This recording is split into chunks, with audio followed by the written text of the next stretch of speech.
Want to boost your iron level naturally? Let's make ಸೊಂಡೆಕಾಯಿ soup. ನಮ್ಮ ಭಾರತದಲ್ಲಿ ಅಂದರೆ ನಮ್ಮ ಕರ್ನಾಟಕ ಶೈಲಿಯಲ್ಲಿ ಹೇಳಬೇಕು ಅಂದರೆ ಸ್ಪಷ್ಟವಾಗಿ ಇದನ್ನು ಕಾಡು ಬದನೆಕಾಯಿ ಅಂತ ಕರೀತಾರೆ, ಸೊಂಡೆಕಾಯಿ ಅಂತಲೂ ಕರೀತಾರೆ, ಬುಗುರಿಕಾಯಿ ಅಂತಲೂ ಕರೀತಾರೆ. ನೋಡಿ, ಸೇಮ್ ಮೆಣಸಿನ್ಕಾಯಿ ತೊಟ್ಟ ಥರನೇ ಇದೆ. ಇದನ್ನು ಹೇಗೆ ಬಿಡಿಸ್ಬೇಕು ಅಂದರೆ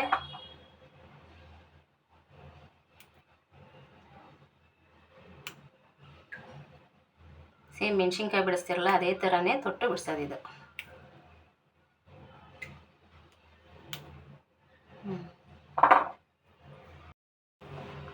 ಸೊಂಡೆಕಾಯಿ ಸೂಪ್ ಮಾಡೋಕ್ಕೆ ಇಂಗ್ರೀಡಿಯೆಂಟ್ಸ್ ಏನೇನು ಬೇಕು ಅಂದರೆ 1 ಕಪ್ ಸೊಂಡೆಕಾಯಿ, 3 ಟೇಬಲ್ ಸ್ಪೂನ್ ತೊಗರಿಬೇಳೆ, 2 ಟೇಬಲ್ ಸ್ಪೂನ್ ಜೀರಿಗೆ, 1 ಟೊಮೆಟೊ, 2 ಈರುಳ್ಳಿ, 1 ಕ್ಯಾರೆಟ್, ಸ್ವಲ್ಪ ರುಚಿಗೆ ತಕ್ಕಷ್ಟು ಶುಂಠಿ, 4. ಸೂಪ್ ಮಾಡಬೇಕಾದ್ರೆ ಫಸ್ಟು ನಾವು ಈ ಸೊಂಡೆಕಾಯಿ ಇದೆ ನೋಡಿ, ಇದನ್ನು ಜಜ್ಜಿ ಇಟ್ಕೋಬೇಕು. ಯಾಕೆ ಜಜ್ಜಿ ಇಟ್ಕೋಬೇಕು ಅಂದರೆ ಇದರಲ್ಲಿ ಒಂದು ಸ್ವಲ್ಪ ಕಹಿ ಅಂಶ ಇರುತ್ತೆ. ಆ ಕಹಿ ಅಂಶ ಹೋಗೋದಕ್ಕೆ ಜಜ್ಜಿ ಇಟ್ಕೋಬೇಕು. ಯಾರು ಕಹಿ ತಿಂತೀರಾ ಅವರು ನೀವು ಜಜ್ದಲ್ಲೇನೂ ಕೂಡ ಮಾಡಿಕೊಂಡು ಸೂಪನ್ನ ಕುಡಿಬೋದು.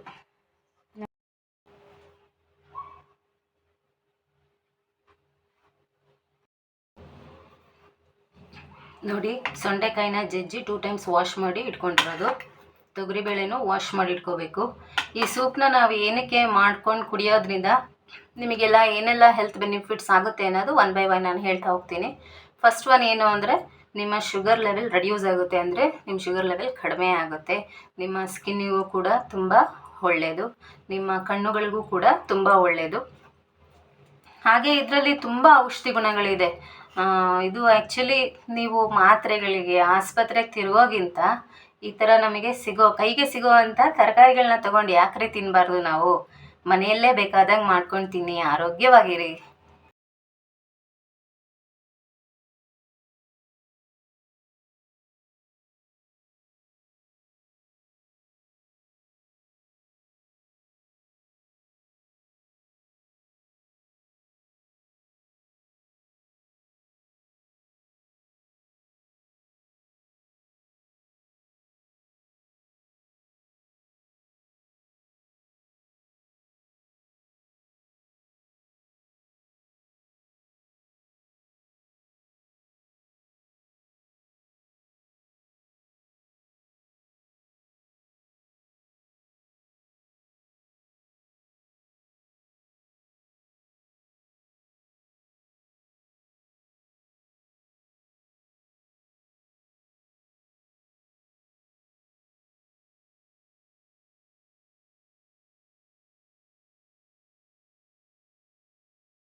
ನೋಡಿ, ಕಲರ್ ಚೇಂಜ್ ಆಗಿದೆ.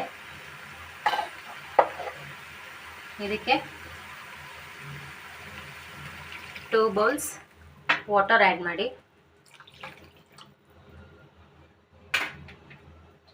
ವಾಟರ್ ಆ್ಯಡ್ ಮಾಡಿದ ಮೇಲೆ 1-2 ಮಿನಿಟ್ ಬಾಯ್ಲ್ ಮಾಡಿ. ನೋಡಿ, ಎಲ್ಲ ಬೆಂದಾದಮೇಲೆ ಈ ರೀತಿ ನೋಡಿ, ಇದು ಬೆಂದಿದೆ. ಬೆಂದಾದಮೇಲೆ ಸೋಸ್ಕೋಬೇಕು.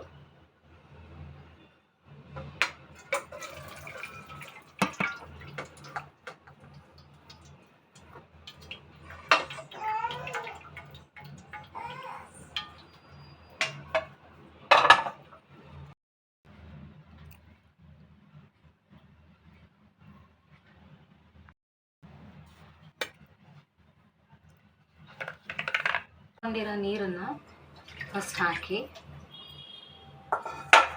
ಆಮೇಲೆ ಮಿಕ್ಸಿ ಮಾಡಿದ್ವಲ್ಲ ಪೇಸ್ಟ್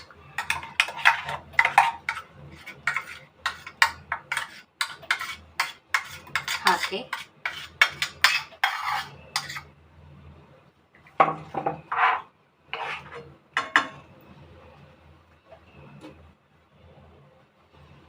ಇದಕ್ಕೆ 1 ಟೇಬಲ್ ಸ್ಪೂನ್ ಬೆಲ್ಲ ಹಾಕಬೇಕು.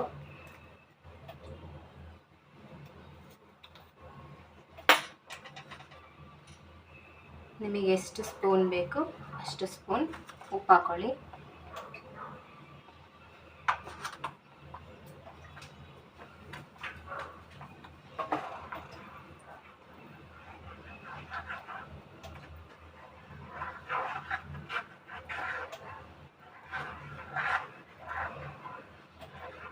ಇದೇ ಥರ ಈಸಿಯಾಗಿ ನಿಮ್ಮ ಅಡುಗೆಗಳನ್ನ ತುಂಬ ಸುಲಭವಾಗಿ ತೋರಿಸ್ಬೇಕು ಅಂದರೆ ನನ್ನ ಚಾನಲ್ನ ಸಪೋರ್ಟ್ ಮಾಡಿ, ಲೈಕ್ ಮಾಡಿ, ಸಬ್ಸ್ಕ್ರೈಬ್ ಮಾಡಿ. ಹಾಗೆ ಮರಿಬೇಡಿ, ನಿಮಗೆ ಈಸಿಯಾಗಿ ಮಾಡೋವಂಥ ಅಡುಗೆಗಳನ್ನ ಕಮೆಂಟ್ ಮಾಡಿ. ನಾನು ನಿಮಗೆ ನೆಕ್ಸ್ಟ್ ವಿಡಿಯೋದಲ್ಲಿ ತೋರಿಸ್ತೀನಿ. Thank you.